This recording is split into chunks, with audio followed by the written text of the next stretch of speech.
Fortune Cookie Motivation Madness.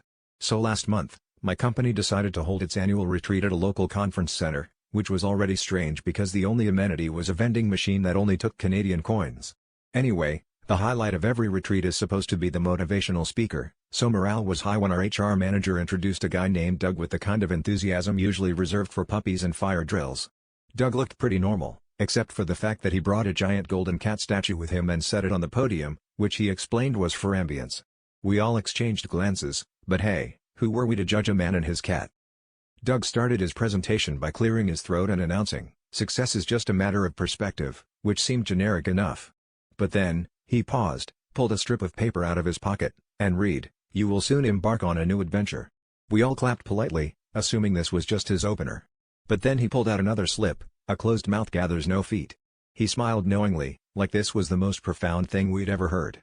At this point, I started wondering if this was some kind of performance art, or maybe Doug had just traded a Panda Express before arriving. As the session went on, Doug kept reaching into a giant fishbowl filled with fortune cookie slips, reading them in his best TED Talk voice. "Your lucky numbers are 6, 14, 22, and 37, he declared solemnly, while our CEO started writing them down, just in case. By the time Doug got to help, I'm trapped in a fortune cookie factory.